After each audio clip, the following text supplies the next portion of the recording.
ஒரு காலத்துல நாடார் சமுதாயத்தை அன்டச்சபிள்ஸ் ஒதுக்கி வச்சிருந்தாங்க. எவ்வளவு பெரிய கொடுமை பாருங்க. எவ்வளவு பெரிய சமுதாயம், எத்தனை லட்சம் பேர் இருக்காங்க, கோடி பேர் அன்டச்சபிள்ஸ். கோயிலுக்குள்ள அனுமதி இல்லை, அது இல்லை. ஆனா அந்த சமுதாயம் அதெல்லாம் பத்தி கவலையப்படல. எங்களுக்கு அரசாங்கம் இதை செய்யணும் அதை செய்யணும்னு சொல்லவே இல்லை. விருதுநகர்ல சுப்பிரமணிய நாடார்னு ஒருத்தர் வந்து குடியேறினாரு. கடுமையான கட்டுப்பாடு வச்சார், கம்யூனிட்டி எப்படி இருக்கணும். 1885 இந்திய தேசிய காங்கிரஸ் வந்துச்சுன்னு தெரியும். விருதுநகர்ல இருக்கிற சத்திரிய வித்யாசாலா பள்ளிக்கூடம் 1885 ஆரம்பிக்கப்பட்டது, நாடார் பள்ளிக்கூடம். அந்த பள்ளிக்கூடத்தை ஆரம்பிச்சு எழுதியிருக்கிறாங்க, இன்னைக்கு இது துவக்கப்பள்ளியாக ஆரம்பிக்கப்படுகிறது, விரைவில் இது உயர்நிலை பள்ளியாக கல்லூரியாக மாறி இது ஒரு பல்கலைக்கழகமாகவும் மாற வேண்டும் என்பது எங்கள் விருப்பம்னு 1885 எழுதி வச்சிருக்காங்க. தி விஷனரி லீடர்ஸா இல்லையா அவங்கெல்லாம்?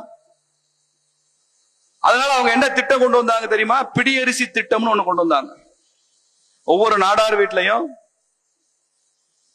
தாய்மார்கள் சமைக்கிறதுக்கு முன்னால சமைக்கிறதுக்கு அரிசி எடுத்து அந்த உலையில போடுறப்ப ஒரு கைப்பிடி அரிசி எடுத்து தனியா வச்சிருவாங்க.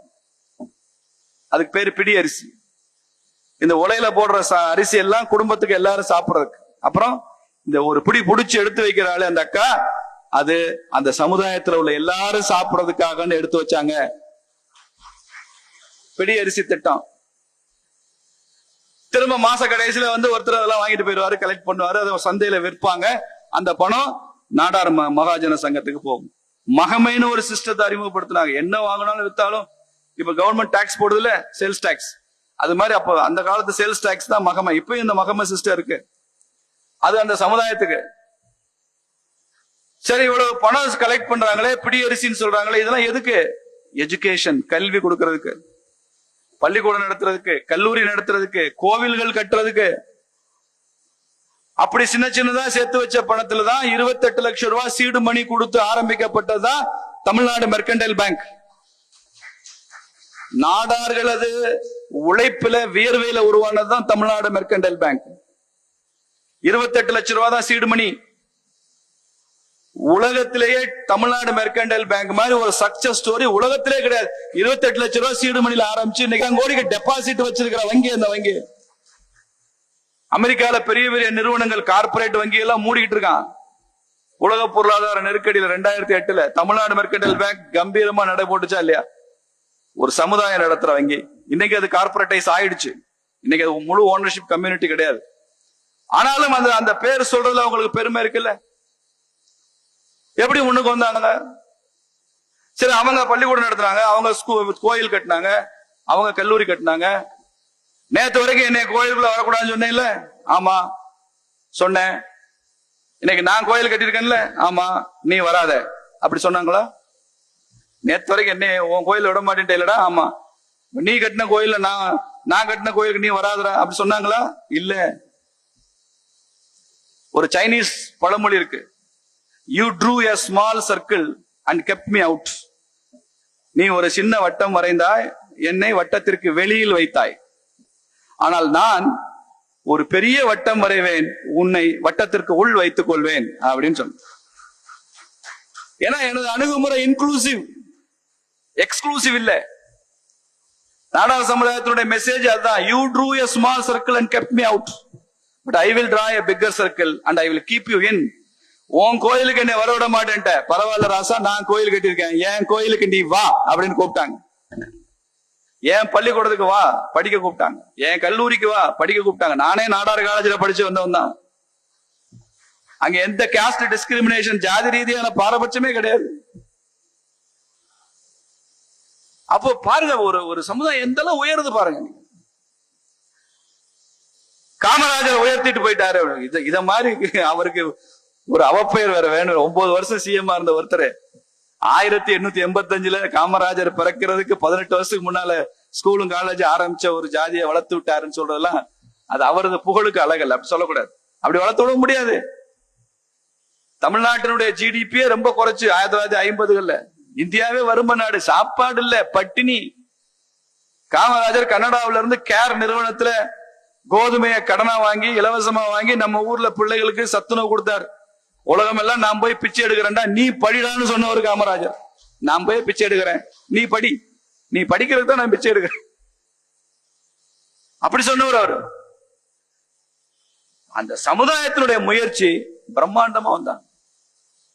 இப்படி நூற்றுக்கணக்கான உதாரணங்களை சொல்ல முடியும் சார், நூற்றுக்கணக்கான உதாரணங்கள் சொல்ல முடியும். தமிழ்நாட்டுல மாத்திரமே இவ்வளவு, கேரளால இப்படிதான், ஆந்திரால இப்படிதான். பாலமேடுன்னு ஒரு ஊர் இருக்கு மதுரை பக்கம், அலங்கானில் ஒரு ஜல்லிக்கட்டு, பாலமேடு ஜல்லிக்கட்டு ரொம்ப பாப்புலர், கேள்விப்பட்டிருப்பீங்க. இந்த பாலமேடுல நாடார் கம்யூனிட்டி ஒரு கூட்டுறவு பால் பண்ண ஆரம்பிச்சாங்க 63ல, கோஆபரேட்டிவ் சொசைட்டி. இன்னைக்கு நீங்க போங்க, பாலமேடு இல்ல, அது பால்மேடு. அவ்வளவு மில்க் அபண்டன்ட் உற்பத்தி. அவங்களால எவ்வளவு கேட்டாலும் சப்ளை கொடுக்கறாங்க, டிமாண்டுக்கு சப்ளை கொடுக்க முடியல. அந்த பகுதியில ஒரு 10,000 மாடு அந்த பால் பண்ணையை நம்பி வளருது. இந்த மாடுகளுக்கெல்லாம் வைத்தியம் பண்ணணுமே, கவர்மெண்ட் வெட்டினரி ஹாஸ்பிட்டலுக்கு போனா டாக்டர் இல்ல, மருந்து இல்ல, ஊசி இல்ல, ஒண்ணு இருக்காது. அப்ப என்ன செய்யறீங்கன்னு கேட்டேன். அவர் சொன்னாரு, நாங்களே வெட்டினரி டாக்டர் அப்பாயின்ட் பண்ணிக்கிட்டோம் சார், நாடு அரசாங்கத்துல இருந்துன்னு சொன்னேன். நாங்களே அப்பாயின்ட் பண்ணிட்டோம். அவங்க ஒரு பள்ளிக்கூடம் நடத்துறாங்க. அந்த மெட்ரிகுலேஷன் ஸ்கூல்ல எல்லா ஜாதி பிள்ளைகளும் படிக்குது, ஏழை பாளைகள் எல்லாரும் படிக்கிறான். நீங்க நம்ப மாட்டீங்க, தினசரி 200 மில்லி பால் ஒவ்வொரு குழந்தைக்கும் அவங்க கொடுக்குறாங்க. அரசாங்கம் கொடுக்கிற சத்துணவு இல்ல, சமுதாயம் கொடுக்கிற சத்துணவு. அந்த ஊர்ல தான் ஜாதிக்கு சொந்தமா ஒரு சினிமா தியேட்டர் இருந்துச்சு. இப்ப சினிமா தியேட்டர் இருக்கான்னு தெரியல, தியேட்டர்களே அழிஞ்சு போச்சு. இப்ப பாலமேடுல இருந்த சினிமா தியேட்டர் நாடார் மகாஜனத்துக்கு சொந்தமான சினிமா தியேட்டர். அங்க இளைஞர்களுக்கு தனியா பயிற்சி, training, community toilet, community saloon, community cinema theatre. யோசிச்சு பாருங்க. அந்த ஊர்ல குடிக்க கூடாது, நாடார்கள் தான் குடிக்கூடாது சட்டம். எனக்கு ரொம்ப ஆச்சரியமா போச்சு. இப்பயும் இந்த பழக்கம் இருக்கான்னு கேட்டேன். என்ன இவ்வளவு டாஸ்மாக் வந்ததுக்கு அப்புறம் இப்பயும் இந்த குடிக்கூடாது சார், இந்த ஊர்ல குடிக்க மாட்டான், என்கிட்ட தெரியாம போய் மதுரை பக்கம் போய் குடிச்சிட்டு வந்துருவான், உங்களோட சேர்ந்து கெட்டு போயிட்டான்னு வேற சொன்னாரு. எங்க மதுரைக்காரங்களை சொன்ன குடிக்கூடாது சட்டம், அதை ஃபாலோ பண்றாங்க. எவ்வளவு பாருங்க நீங்க. ஆவின் ஏன் நஷ்டத்துல ஓடுது? நாடார் மகாஜன சங்கம் நடத்துற பால் பண்ணை ஏன் வெற்றிகரமா ஓடுது தெரியுமா உங்களுக்கு? உதாரணம் சொல்றேன். ஆவின் மேனேஜர் எவ்வளவு பந்தாவா இருப்பாரு, ஏசி ரூம். நீங்க அந்த பால் பண்ணைக்கு போங்க, அங்க ஒரு பெரியவர் உட்கார்ந்து இருப்பாரு, அந்த சமுதாயத்தை சேர்ந்தவர்.